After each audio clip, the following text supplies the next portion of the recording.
بعض اوقات انسان بھروسہ بھی کرتا ہے، محنت بھی کرتا ہے، توکل بھی کرتا ہے، لیکن رزلٹ نیگیٹو نکل آتے ہیں. اس کی کیا وجہ ہو سکتی ہے؟ اس کی وجہ تو قرآن نے بارہا بیان کی ہے.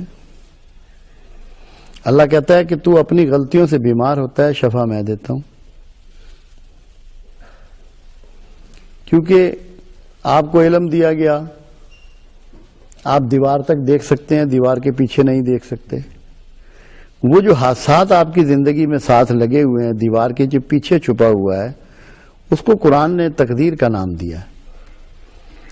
وہ فعل اللہ ہے، وہ اللہ کی مرضی ہے، وہ آپ کے دائرہ اختیار میں نہیں ہے. اگر وہ یہ چاہ رہا ہے کہ آپ کو ذلیل کر دے تو آپ ساری کوششوں کے باوجود باعزت نہیں ہو سکتے.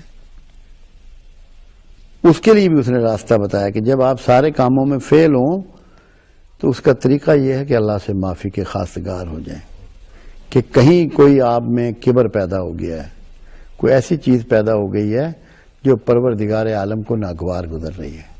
میں لوگوں کو اس کے طریقے بتایا کرتا ہوں کہ تمہارے حالات اچانک خراب ہو گئے، ناکامیاں شروع ہو گئیں، پریشانیاں تمہیں لاحق ہو گئیں. ایک بات پہ غور کرو، کوئی اچھا کام تھا جو تم نے چھوڑ دیا، یا کوئی نیا برا کام ہے جو تم نے شروع کر دیا.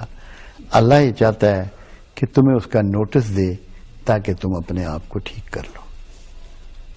آپ کا مخالف نہیں ہے اللہ، دشمن نہیں ہے، اور کوئی بھی خالق اپنی مخلوق کا دشمن نہیں ہوتا.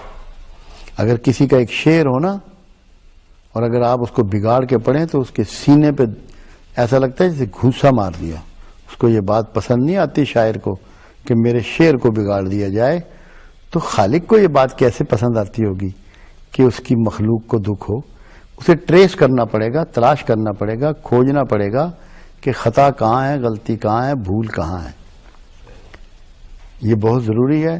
جس کسی کے بھی حالات میں ایسی پریشانی لاحق ہو، اس کو چاہیے کہ وہ اس کے بارے میں بیٹھ جائے اور اللہ سے گزارش کرے اور اللہ سے معافیاں مانگے.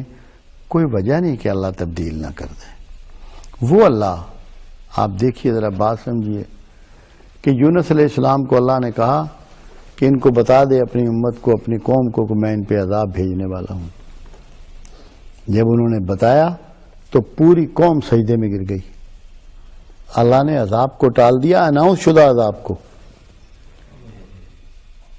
تو اگر آپ سجدے میں گر جائیں، سجدے میں گرنے کا مطلب یہ ہے کہ اللہ کے لیے اپنی فرما برداری بڑھا دیں اور اپنے اندر عجز پیدا کر لیں،